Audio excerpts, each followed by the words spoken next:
Okay, so what I want to do now is give you my very special 30-second gait analysis. Now this is, I guess, particularly aimed at retail, but there's clues in this for everybody.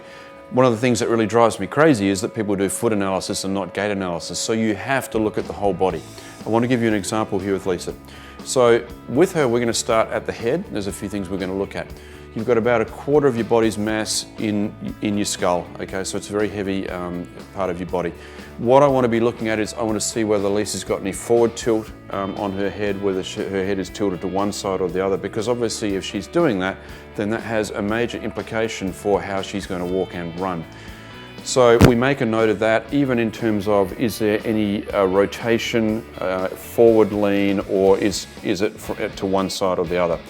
That is going to have some implication on what we see next in terms of her shoulders. So we just turn you around towards the camera here. So we want to see whether she's got one shoulder that is lower than the other. That can be telling us clues about muscle function in the back. It could be telling us things like whether she has a limb length difference, anatomical limb length or functional limb length. It can tell us about her spinal position as well. Okay, so we've got the head and the shoulders under control.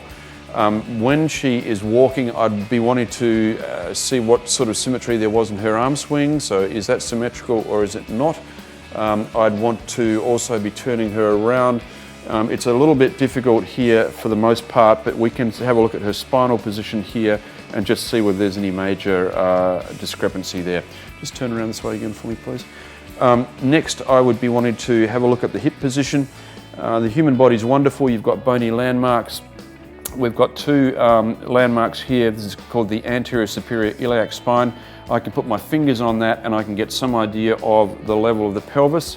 And also we'd be wanting to see whether there was any sort of anterior or posterior tilt on the pelvis, so whether she's moving in this sort of direction at all. Very, very important. Once we've had a look at that, we can slip down to the knees. We'd be wanting to see what the patella position is, whether there's any internal or external rotation of the patella. That will give us some understanding of any sort of torque on the thigh bone, on the femur. We'd also be keeping an eye out for any sort of valgus or varus, of course. I'd also be wanting to look at her walking and running. I'd want to be getting an idea of what her hip extension is like, what her knee extension is like. That can give us important clues about how she's recruiting muscles. We also talked in one of the other segments about single leg squat and falling into the hole when you run. That's something we'd also be keeping a real eye out for when we did the gait analysis. So we've done head, shoulders, arm swing, hips, pelvic position, knee. We haven't even talked about the foot yet. Finally, we're down to the foot. We're going to look at ankle position. So in this instance, have we got any sort of internal rotation of the malleoli? Is there a change in position there? Any external rotation? That will take the foot with us, so we might see an out toe position, so the feet pointing out, or an in toe, sometimes called a pigeon toe position. And then finally, after you've done all that, we're going to have a look at whether she is pronated or not. I would absolutely encourage you to look at your clients walking towards you as well as walking away. If you're only doing rear foot analysis, then you're only getting about 20% of the whole picture of what's going on in gait.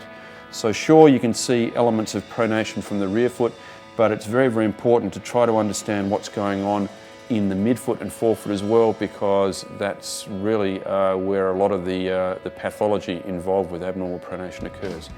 Okay, so I guess that only took us about a minute to do that. You can probably do that in the time it takes a client to walk into the store and walk to where you're going to fit them for a shoe. Very, very simple, very important. It will add a lot to your business, I think, and give you some important information to help you fit the shoe properly. That's it.